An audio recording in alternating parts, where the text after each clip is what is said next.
ഇതിഹാസ താരമായ Lionel Messi കേട്ടിരുന്ന അതേ വിമർശനങ്ങൾ തന്നെയായിരുന്നു ലാട്ടൂറോ മാർട്ടിനസിന് കുറച്ചു കാലങ്ങളായി കേൾക്കേണ്ടി വന്നത്. അർജന്റീന നാഷണൽ ടീമിന് വേണ്ടി ഗോൾ നേടുന്നില്ല എന്ന വിമർശനമായിരുന്നു അദ്ദേഹം നേരിട്ടത്. 2024 കോപ്പ അമേരിക്കയിലെ ടൂർണമെൻറ്റിലെ ടോപ്പ് സ്കോററായിക്കൊണ്ട് അർജന്റീനയ്ക്ക് കിരീടം നേടിക്കൊടുക്കുന്നതിൽ നിർണായക പങ്ക് വഹിച്ചുകൊണ്ട് അദ്ദേഹം ആ കുറ്റപ്പെടുത്തലുകൾക്ക് പകരം ചോദിച്ചിരിക്കുകയാണ്. പിന്നീട് അദ്ദേഹം ബാലൻ ഡിയോറിനുള്ള ലിസ്റ്റിൽ ആദ്യ 10 സ്ഥാനം പിടിക്കുകയും ചെയ്തിരുന്നു. ഇപ്പോഴത്തെ ബാലൻ ഡിയോറിനെ കുറിച്ച് അദ്ദേഹത്തോട് ഒരു ലേഖകൻ ചോദിച്ചപ്പോൾ അദ്ദേഹം അതിന് മറുപടി പറഞ്ഞത് ഇങ്ങനെയായിരുന്നു: കോപ്പ അമേരിക്ക വിജയത്തിന് ശേഷം ഞങ്ങൾ എല്ലാവരും പിരിയുന്ന സമയത്ത് ഞാൻ ലയണൽ മെസ്സിയോട് ബൈ പറഞ്ഞ് പിരിയുകയായിരുന്നു.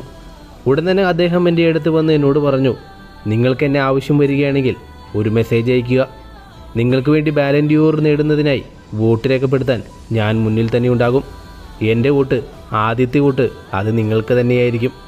എനിക്കെൻ്റെ മനസ്സിൽ അപ്പോൾ തോന്നിയത് ഇങ്ങനെയായിരുന്നു: ഒരു ബാലൻ ഡിയോറിനേക്കാൾ വലുതാണ് ഇതിഹാസ താരമായ ലയണൽ മെസ്സി എനിക്ക് വേണ്ടി ആദ്യം തന്നെ വോട്ട് ചെയ്യുന്നത്. 1ാം സ്ഥാനത്തേക്ക് വേണ്ടി എനിക്ക് വോട്ട് ചെയ്യുമ്പോൾ എനിക്കത് ബാലൻ ഡിയോറിനേക്കാൾ വലിയ സമ്മാനമായി തോന്നുന്നു. കാരണം അദ്ദേഹമാണ് എൻ്റെ കോൺഫിഡൻസ് എനിക്ക് വീണ്ടെടുക്കാൻ എന്നെ സഹായിച്ചത്. ഞങ്ങൾ അർജന്റീന ടീമിലെ എല്ലാവരെയും പോലെ തന്നെ ഞാനും അദ്ദേഹത്തെ വളരെയധികം ഇഷ്ടപ്പെടുന്നു. അദ്ദേഹമാണ് ഞങ്ങളുടെ ക്യാപ്റ്റൻ. അദ്ദേഹമാണ് ഞങ്ങൾക്ക് എല്ലാം നേടിത്തന്നത്.